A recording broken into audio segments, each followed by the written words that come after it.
Vamos a continuar, hermano, nuestro estudio en Romanos. Estamos llegando a la parte, yo diría, más importante del libro, de la epístola a los romanos. Y no solo la parte más importante, yo me atrevería a decir que es la parte central de la Biblia. Tenemos frente a nosotros, hermano, el mensaje central de las Sagradas Escrituras. ¿Sabían? Así que es una porción de la cual yo les animo a estar atentos, y más que eso, si es posible, que sea una porción de las que usted pueda memorizar. ¿Sí? Porque muchos tenemos hábitos, ¿no? Y uno de ellos, de los ejercicios espirituales, es la memorización, ¿no es verdad? Y este sería un buen párrafo para memorizar, hermano. ¿Ya? Romanos capítulo 3, versículo 21 al 26. Abramos nuestras Biblias en Romanos, capítulo 3.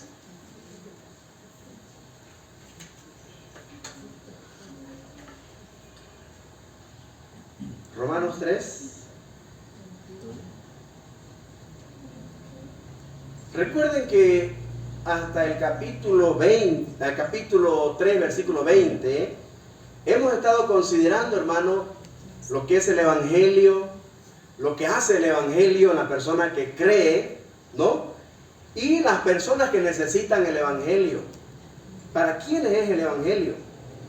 Y ya vimos aquí, hermanos, que Pablo presenta una tesis interesante, mostrándonos de que todos los seres humanos, todos los nacidos descendientes de Adán y Eva, necesitan el Evangelio. Y menciona primero a los inmorales, ¿no? Los paganos que le han dicho no a Dios rotundamente y abiertamente, se han rebelado contra Él. Bueno, ya eso sí o sí, pues, ¿no? Están condenados. Pero luego habla en el capítulo 2 de los que están acusando eso, ¿no? Y criticando, dicen, yo pues no soy así, ¿no? Yo no me porto. Y son los moralistas. Los moralistas, los que se creen muy bonitos, ¿no? Y que moralmente son intachables y que Dios debe estar agradecido porque yo me porto bien. También están bajo condenación, ¿no? Pero también, hermanos, esto me llama mucho, me causa gracia porque todo religioso tiene ese orgullo así, como los judíos. Aquí los judíos se jactaban. Yo no soy pues inmoral, ni tampoco me hago el bueno, el moralista, ¿no? Yo soy judío. Y pensaban que la ventaja de ser judío del pueblo terrenal de Dios, ¿no es cierto? Que tiene, por supuesto, dijo Pablo, mucha ventaja, que confiando en esos ritos y en ese pacto y en digamos, ese llamado especial de Dios a ese pueblo, que ya tenían asegurada la entrada al cielo, asegurada su salvación. Y también Pablo dice aquí en el capítulo 3, bueno, empieza desde el capítulo 2, ¿no? La última parte, pero continúa en el 3, diciendo que los judíos también necesitan la salvación. Todos estamos bajo la condenación del pecado, hermano. Los inmorales, los morales y los religiosos. Así que quien confía en su religión para agradar a Dios y tener un lugarcito en el cielo, está mal. Está mal. Eso me costó entender a mí, ya le conté, ¿no? ¿Cómo fue tan difícil, hermano? Y es tan duro para un religioso decirle de que se vaya al infierno, por más vela que le ponga a su santito, ¿no? O por más que cumpla todos los sacramentos que exige su religión, o al religioso que se esmera en cumplir todas las leyes, ¿no? Las normas de su religión. Igual, si no nace de nuevo, si no recibe a Cristo como Salvador, es el único medio para ir al cielo, la fe en la persona de Jesucristo. Por eso Pablo aquí nos está presentando que el Evangelio no es una religión más, no es una nueva filosofía, no es una nueva ideología, es una persona, hermano, que ocupó nuestro lugar en la cruz, como vamos a ver en el pasaje que nos toca ver ahora. ¿Listo? Entonces este es el pasaje central. Podríamos decir que hasta Romanos 3, 20, el apóstol Pablo nos ha presentado un diagnóstico del ser humano. Nos ha dicho de que todos estamos bajo condenación. Los inmorales, los moralistas, los religiosos, todos. Todo el que ha nacido separado del huerto del Edén, en Adán y Eva, estamos bajo el juicio de Dios, bajo la condenación de Dios, bajo la ira de Dios. Parece mentira, ¿no? Para el religioso o para el buenito que no, yo pues no soy como este, no, y estamos acusando a otros, ¿no? Y juzgando a otros.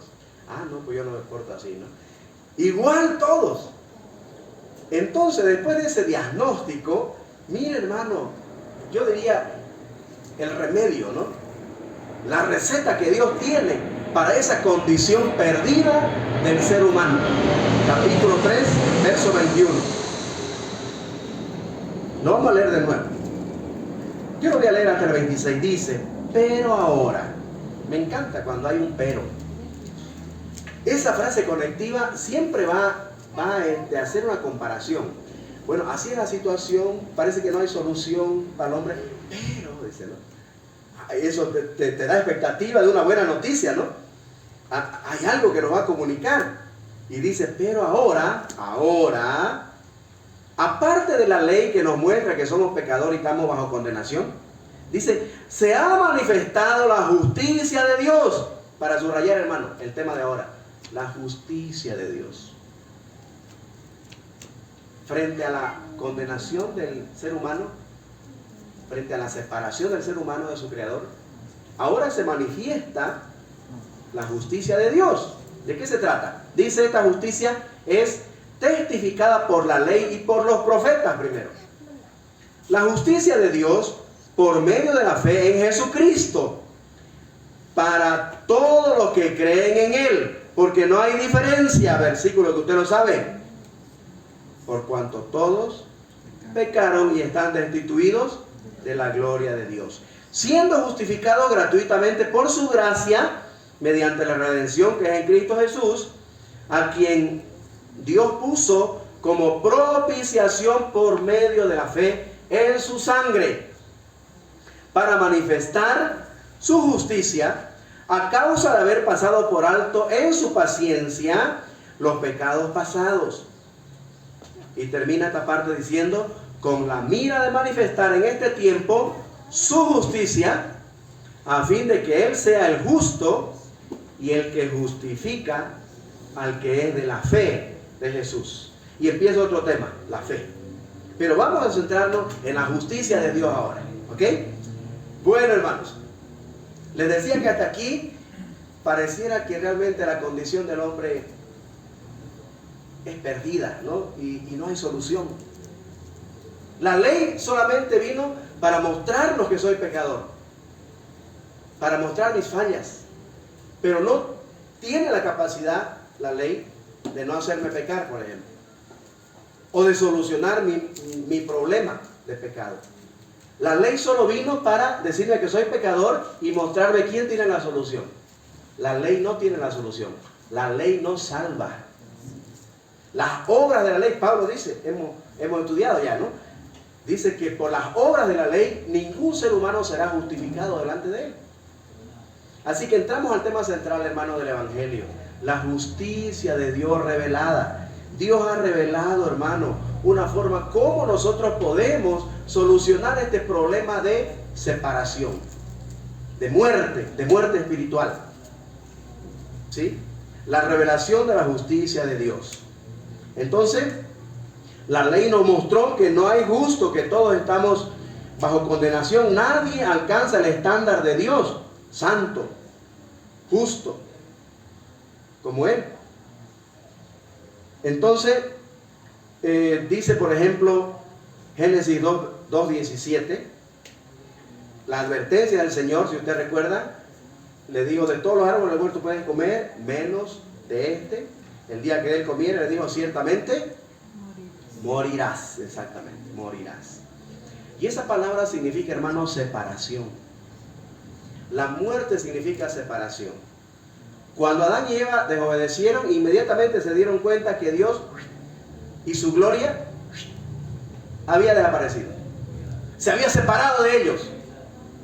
Y inmediatamente ellos tuvieron una actitud, miren, ¿no?, que nace en la mente en cuanto al sexo, en cuanto a su desnudez. Dice que inmediatamente se dieron cuenta que estaban desnudos. Y ¡ay! Se avergonzaron, ¿no? Y empezaron a buscar hojitas para taparse. Ya la gloria de Dios, hermano, que resplandecía en ellos, la presencia que disfrutaban de Dios, ya se había separado. Habían muerto espiritualmente. Ya Dios se había salido de su espíritu del hombre. ¿Sí? Entonces, dice por ejemplo Ezequiel, capítulo 18. Anótese para que lea en casa. Versículo 4, el versículo 20. Ahí dice: toda alma que pecare, esa morirá. Ezequiel 18. ¿Sí? Primera Juan 3, 4. Dice que toda transgresión, ¿no? El pecado es infracción de la ley. Infracción de la ley. Entonces, eso nos muestra la ley, que somos pecadores, que somos infractores, que estamos condenados, porque no alcanzamos el estándar justo de Dios, que se nos muestra en la ley. La ley nos muestra que Dios es santo, que Dios es justo, y yo soy pecador. Y esa es mi condición. Por eso dice el versículo 21, pero ahora, después del diagnóstico de condenación, pero ahora viene la buena noticia. La justicia de Dios es manifestada. El camino de la reconciliación con Dios se ha revelado, versículos 21 y 22. La justicia sin la ley. Ahora revela cómo el hombre puede reconciliarse con Él por medio de la obra de Dios. Esto de la justificación es una obra de Dios, hermano. No tiene que ver nada con lo que yo he hecho o lo que yo merezco. Es la obra de Dios. ¿Sí? Antes, bajo la ley, les mostró la imposibilidad de obtener justicia por sus propios medios. Pero ahora ha llegado el tiempo de la justicia de Dios. Esta justicia es aparte de la ley, porque la ley solamente admite desobediencia, ¿no? Que somos transgresores, que somos culpables, que somos condenados, pero no tiene el poder de impedir que nosotros obedezcamos. La ley no tiene la solución a nuestro problema, hermano, de separación. Solo nos muestra que estamos separados, ¿ya? Pero esta justicia de Dios, hermano, no es que fue un plan B de Dios, ¿no? Al ver que el hombre pecó. No, dice aquí, testificada, versículo 21 al final, testificada, la justicia de Dios testificada por, subraye, la ley y los profetas. Este término de la ley, hermano, se refiere al Pentateuco, la ley de Moisés, los 5 primeros libros que fueron escritos por Moisés, ¿ya? Entonces, Dios testificó, hermano, en las Sagradas Escrituras, en el Antiguo Testamento, ¿sí?, que la justicia de Dios iba a venir para dar solución al problema del hombre. ¿Recuerdan la promesa de Génesis 3:15? La simiente de la mujer, que iba a venir a solucionar este problema. Entonces, estaba en los planes de Dios. Todas las Escrituras dan testimonio de Él, que es la justicia de Dios, Jesucristo. Recuerden, en el panorama bíblico, los 39 libros del Antiguo Testamento testifican de la persona de Cristo. Preparan a la humanidad para su venida. ¿No ve? Los evangelios y hechos lo presentan. ¿No ve? Y las epístolas que estamos estudiando explican toda esta obra de la justicia de Dios. Entonces, hermano, la justicia de Dios ha sido manifestada y ha sido testificada por las Escrituras. Ya no es una sorpresa. Fue anunciada en el Antiguo Testamento y se revela, dice, versículo 22, la justicia de Dios por medio de ¿quién? ¿Está conmigo? Versículo 22. Por la fe en Jesucristo, hermano. Esta justicia ha sido revelada por la fe en Jesucristo. Jesucristo es la perfecta encarnación de la justicia de Dios, hermano. ¿Ya? Hemos visto anteriormente en el diagnóstico de que no hay justo ni un uno, no hay nadie quien pueda alcanzar el estándar de justicia de Dios. la santidad que Dios exige para estar en su presencia. Y como ninguno de nosotros pudo, entonces Dios solucionó el problema enviando a su Hijo. Enviando a su Hijo, hermano. Él vivió una vida justa, que agradó a Dios en todo, haciendo su voluntad en todo. La justicia de Dios en Jesucristo. Si quiere leer un poquito más, anótese Romanos 10:4, 1 Corintios 1:30, Filipenses 3:9. Eso nos habla de que la justicia de Cristo fue encarnada. Más bien, la justicia de Dios fue encarnada en Cristo. El Señor Jesucristo vino para manifestar la justicia de Dios. Eso que Él demanda para que el hombre pueda ser reconciliado con Él. ¿Estamos entendiendo, hermano? Por eso le digo que este es el pasaje más importante de las Escrituras. Lo que explica lo que es el Evangelio, prácticamente. ¿Sí? Luego dice que esta justicia, la justicia de Dios, es para todos. No es exclusivamente para cierto grupo selecto. Es para todo aquel que ha nacido de mujer. Todo aquel que ha nacido bajo Adán y Eva, separado del huerto del Edén, desde Caín y Abel hasta el último ser humano nacido en esta tierra. Esta justicia de Dios revelada es para todos. Dice versículo 23, porque no hay diferencia, así termina el versículo 22, para todos los que creen en Él, porque no hay diferencia, por cuanto todos pecaron. Ahí está, es para todos. Todos necesitamos ser justificados, ser declarados justos, alcanzar ese estándar divino que por nosotros mismos no lo podemos. Por eso Dios ha provisto en su Hijo. Así que esta oferta es para todos. Hermano, hay una corriente filosófica dentro de los evangélicos que dice que Dios solamente ha escogido a unos cuantos, que Cristo murió por unos cuantos nomás, dice. Nada que ver, hermano. Toda la Escritura dice que Jesucristo murió por todos los seres humanos. Entonces, ¿de qué va a pedir cuenta, pues, el Señor? A todo ser humano Dios va a pedir cuenta de esta oferta que ahora Dios nos hace, de su justicia, de que usted puede ser justificado si acepta esta oferta de Dios. ¿Se da cuenta? Entonces, esta justicia es para todos, no es para unos cuantos nomás. ¿Ya? De repente, anótese otro versículo para leer en casa: Gálatas 3:22, Isaías 53:6. ¿Ya? 2 Corintios 5:21, Efesios 4:24, Colosenses, en fin. La justicia de Dios es para todos, hermanos. No hay diferencia, sea chico, grande, mujer, hombre, todo ser humano puede ser justificado, puede ser declarado justo. Enseguida vamos a llegar ahí, ¿ya? Pero esta justicia de Dios, hermano, Dios la ha provisto para todos. Amén. Amén. Qué maravilla, hermano. Eso es el Evangelio. Esta es la parte central del Evangelio. Que Dios ha provisto solución al problema del pecado para todo ser humano. Todo hombre, hermano. Gálatas, ¿qué dijo, pastor? ¿Para qué? Sería Gálatas 3:22, Isaías 53:6. ¿Está bien? Y también, ¿por qué es para todos? Porque en Adán y Eva, todos los seres humanos, sus descendientes, en Adán y Eva fuimos separados, dice. ¿Qué dice el 23? Por cuanto todos pecaron, están destituidos. ¿De dónde? De la gloria de Dios. ¿Para qué fue creado el hombre? ¿Recuerdan? Para la gloria de Dios, hermano. Todo fue creado para la gloria de Dios, aún el ser humano. Dios nos creó, nos formó y nos hizo, dice, para su gloria. Para gloria mía los he creado, los formé y los hice.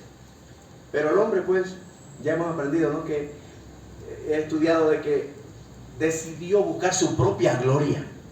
Y ya no la gloria de Dios, ya no la gloria del Padre. Y por eso, hermano, todo ser humano necesita ser vuelto a la gloria de Dios para reflejar su gloria. Y en nosotros mismos eso es imposible, en nuestra condición de pecadores. Por eso la justicia de Dios se ha revelado ahora, hermano, para darnos esa posibilidad de ser vueltos a su gloria. Así que la oferta es para todos, ¿ya? Es para todos, hermano. Pero también nos dice, versículo 24, que la justicia de Dios es posible solo por la justificación de Dios. Dice, siendo justificado gratuitamente por su gracia. Subraya eso, gratuitamente por su gracia. Gratuitamente por su gracia. Eso significa, hermano, que a mí no me costó nada. Pero alguien tuvo que pagar. A alguien sí le costó. Y es por eso, hermano, que Dios no va a perdonar, digo yo, ¿no? Así dice la Escritura también. Ni en esta vida ni en la otra, al que rehúse aceptar el sacrificio de Cristo a su favor para salvarlo. Es lo único que va a condenar al hombre al infierno. El rechazar lo que Cristo hizo en la cruz a su favor. Y increíble que hay gente que sí le va a decir, no, yo estoy bien con mi religión. No, yo cumplo aquí mis sacramentos, mis velitas, mis santitos aquí y allá, ¿no? Mis viernes 13, mis domingo 7, no sé qué tienen, ¿no? Tantas cosas. Y mi pachamama, que mi no sé cuántos, ¿no? No, yo estoy bien. Hermanos, esos van a arder eternamente en el infierno. Porque no hay cosa más horrenda y triste para Dios que rehusemos y rechacemos lo que Él ha provisto para nuestra reconciliación, para nuestra salvación, para nuestra justificación. Y que dejemos de confiar en lo que yo hago, en lo que yo puedo hacer para impresionarlo a Dios y que me dé un lugarcito en el cielo.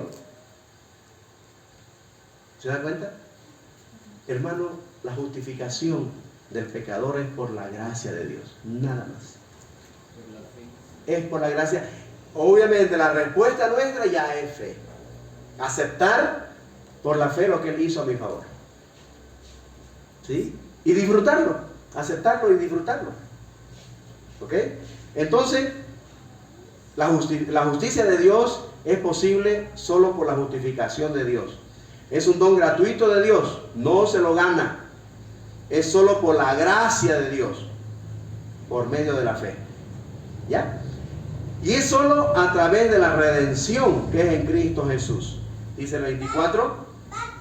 Mediante la redención. Esta es otra palabra importante.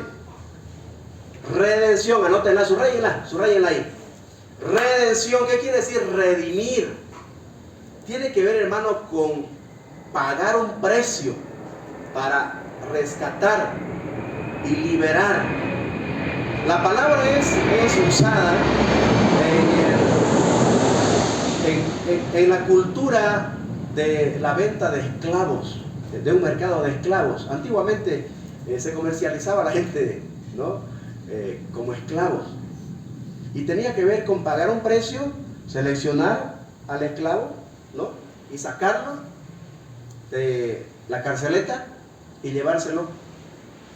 Y lo que Jesucristo hizo, hermano, con su obra expiatoria en la cruz, fue pagar un precio por mi pecado.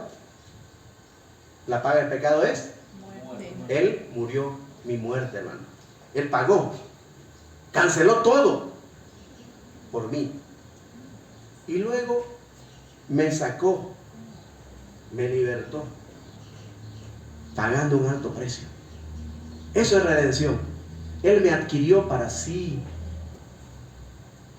La redención tiene que ver, hermano, con la vida misma de Jesús, pagando el precio de mi pecado. Nos sacó y nos libertó.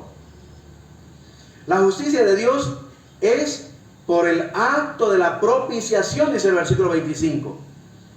Miren, mediante la redención que es en Cristo Jesús, termina el 24, ¿no? Y el 25 dice, a quien Dios puso, miren, fue Dios el que lo puso. Dios puso como propiciación, esta es otra palabra importante. Subrayela, propiciación. ¿Qué es la propiciación? Por medio de la fe en su sangre. Recuerdan que en el templo había un mueble en el lugar santísimo que se llamaba el arca del pacto. Era una cacha, ¿no? O un baúl. En la tapa, esa tapa estaba cubierta de oro. ¿no? Y ahí encima había 2 querubines, ¿no? ¿Recuerdan? Ok. Ahí, hermano, en esa plancha, ese lugar es lo que se llama el propiciatorio.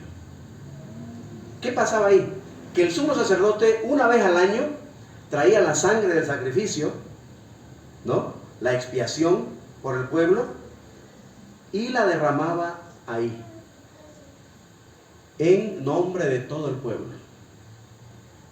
Y Dios veía la sangre y quedaba satisfecho. La paga del pecado es muerte. Sin derramamiento de sangre, dice Hebreos, no hay remisión de pecados, no hay perdón de pecados. Y eso tenía que ser así hasta que venga el Cordero de Dios que quite el pecado del mundo. Así tenía que hacerse. Todo era figura, hermano, de aquel que habría de venir un día, Jesucristo. Entonces, cuando vino Cristo, Él es la propiciación, la satisfacción de la demanda de Dios. Muerte. Toda alma que pecare esa morirá. La paga del pecado es muerte. Solamente con derramamiento de sangre hay perdón de pecado. Y hermano, Jesucristo fue esa propiciación. O sea, esa satisfacción que Dios tuvo de que su justicia fue satisfecha. Porque lo que Él demandaba, la paga del pecado, ¿no? Jesucristo la canceló. Cuando Cristo en la cruz, hermano, dijo consumado es, esta es una frase que significa cancelado, deuda cancelada. No hay más deuda por el pecado, ya yo la pagué, para que todo aquel que en Él cree no se pierda, sino que tenga vida eterna. Él murió por todos. La solución a este problema, hermano, está al alcance de todos. A un simple sí acepto, sí creo, sí te recibo en mi corazón. Y cuando alguien reacciona así en fe, hermano, dice la Biblia aquí, dice a quien Dios puso como propiciación por medio de la fe en su sangre para manifestar su justicia a causa de haber pasado por alto en su paciencia los pecados pasados, con la mira de manifestar en este tiempo su justicia, a fin de que Él sea el justo, pero también el que justifica. Miren, Él es justo, pero también el que justifica al que es de la fe de Jesús. Solo al que pone su fe en Jesús. Dios el justo lo declara justo. ¿Cuál es el cuadro, hermano? Miren cómo es el evangelio tan hermoso, hermano, por la gracia de Dios. La idea es que yo, siendo culpable, hermano, pecador, ¿sí? Dios en Cristo, por la fe que yo he depositado en Él, Dios me ve justo. Me ve justo, y yo sé que soy pecador, ¿me entiendes? Soy injusto. Pero Él no me mira en mi condición de pecador. Él mira al justo, mira a su Hijo, mira a Jesucristo el justo, que murió por el injusto, para que este injusto pueda llegar a Dios por la fe. Hermano, eso es el evangelio. No es una religión. Es entender que yo soy justificado delante de Dios. O sea, soy declarado justo por la fe en Jesucristo, hermano.